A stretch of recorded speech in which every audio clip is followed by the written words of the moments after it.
On a Thursday afternoon in 1990, a man named Harold Bexley left his house to drive 300 miles to his brother's, a trip of about 5 hours that he had made twice a year for 2 decades. He stopped for gas, called his wife from a payphone at 6:05, said the traffic was light, and hung up. That was the last time anyone heard his voice. His car was found the next morning, 14 hours later, parked in a hayfield 40 miles from his home, in the wrong direction. Harold was gone. The doors were locked. The gas tank was still nearly full from his 6:05 fill-up.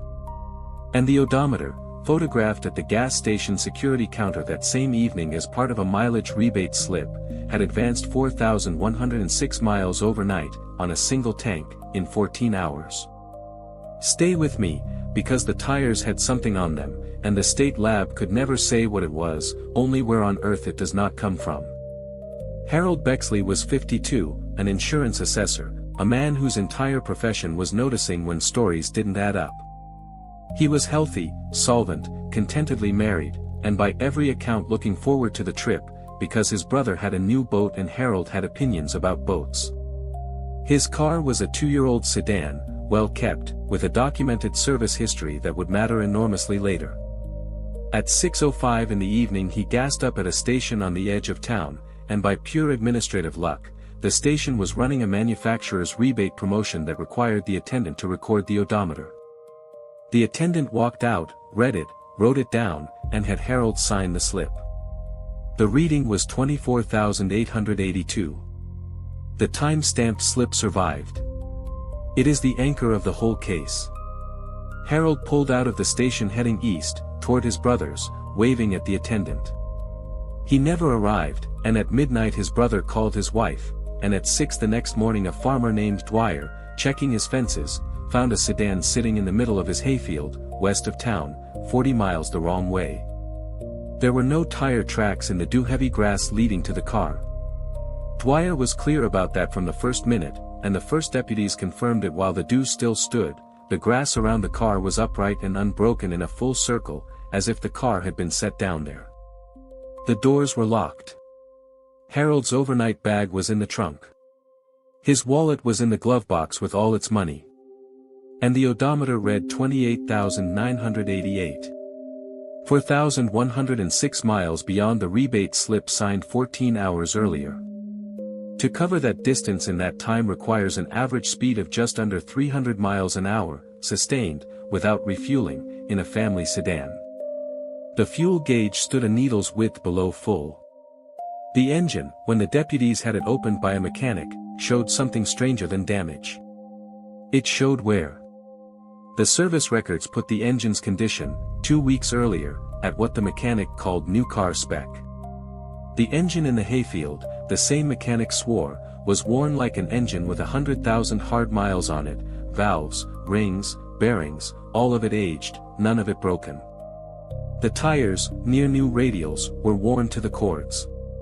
All 4, evenly, the way tires wear over years of highway.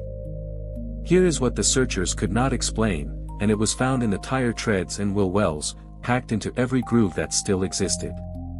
Dust. A fine, pale, gray-white dust, in quantity, as if the car had been driven a long way on an unpaved surface of powder. The state lab analyzed it expecting road grit. What they reported instead has been quoted, requoted, and argued about since. The dust was mineralogically unremarkable but chemically wrong. It contained no organic material whatsoever. No pollen. No spore.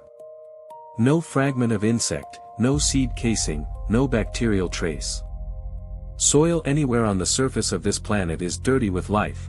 It is one of the most reliable facts in forensic science. This dust was sterile, the report said, sterile in the way laboratory-fired material is sterile, and it matched no soil sample in the state reference collection, or the national one. A car does not pick up 4,000 miles of dust from a place where nothing has ever lived. But this one had. The investigation did what investigations do. They considered fraud, and could find neither a method nor a single dollar of motive. They considered that the rebate slip was wrong, but the attendant's reading matched the last service record's trajectory almost to the mile.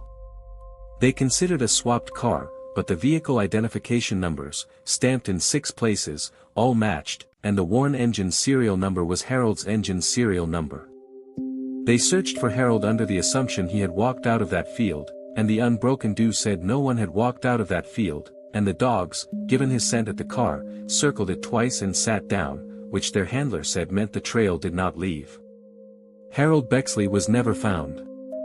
His wife kept the house, kept his name on the mailbox, and kept, on the hall table, the last thing the investigation returned to her, the contents of the glove box. Among them was Harold's pocket notebook, in which he jotted mileage for his expense reports, a habit of 30 years. The last page had a final entry in his handwriting, unquestioned by the document examiners, undated, written, they judged by the pen strokes, in a moving vehicle. It was a mileage line, like 1,000 others in the book, except for what it recorded. It read, 28,988, arrived. And beneath it, pressed so hard the pen had torn the paper, for more words, the only urgent thing a calm man ever wrote. It said, the mile markers stopped. The hayfield is still a hayfield. Dwyer mowed around the spot for a season, out of some instinct he never explained, and then mowed over it, and life went on. The car was sold at auction, rebuilt, and driven for years by a buyer who was never told, and who reported nothing unusual except that the odometer, no matter what the repair shops did, would not turn. It read 28,988 the day he bought it and 28,988 the day he scrapped it. As if the number were not a measurement but a destination. As if the car had gone exactly as far as it was ever going to go, 4,000 miles in one night, down a road with no markers and no living dust, delivering itself back to a quiet hayfield at dawn, having dropped its driver off somewhere along the way, at a place that keeps no mileage, and gives nothing back but the arithmetic.